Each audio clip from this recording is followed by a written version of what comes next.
اعوذ باللہ من الشیطان الرجیم بسم اللہ الرحمن الرحیم۔ جی تو السلام علیکم ویورز، کیا حال چال ہے؟ امید ہے آپ سب خیریت سے ہوں گے۔ آج کا ٹاپک بہت ہی پرتناک اور بہت ہی حیران کن کر دینے والا ٹاپک ہے۔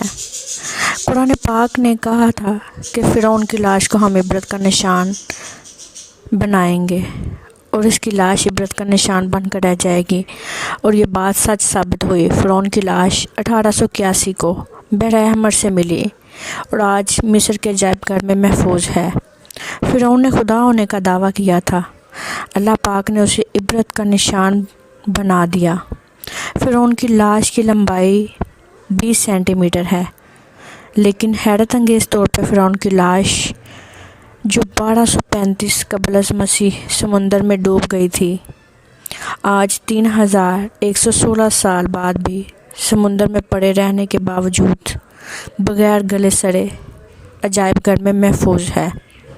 یہ واقعہ اس بات کا ثبوت ہے کہ قرآن مجید ایک الہامی کتاب ہے۔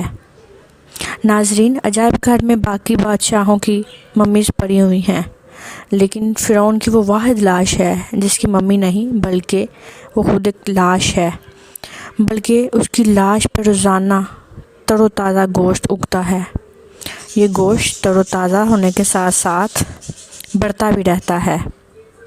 تحقیق کے مطابق ہر سال 15 مارچ کو فرعون کی لاش پہ چوہے چھوڑے جاتے ہیں جو اس کا فالتو گوشت کھاتے ہیں۔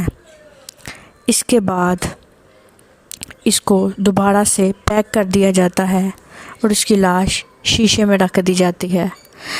تو ناظرین، دیکھنے میں یہی آیا ہے کہ جو اللہ تعالیٰ کا نافرمان ہوتا ہے، اللہ تعالیٰ اسے کیسے عذاب سے نوازتے ہیں۔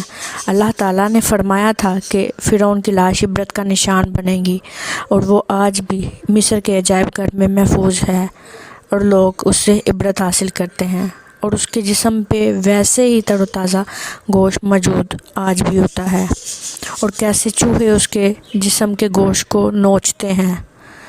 تو اللہ تعالیٰ سے دعا ہے کہ اللہ تعالیٰ ہمیں نیک اعمال کرنے کی توفیق دے اور اللہ تعالیٰ کی نافرمانی سے ہمیں بچا کے رکھے۔ میری ویڈیو اچھی لگی ہو تو اسے ضرور لائک کیجیے گا، شیئر کیجیے اور سبسکرائب کیجیے گا۔ جزاک اللہ خیرہ۔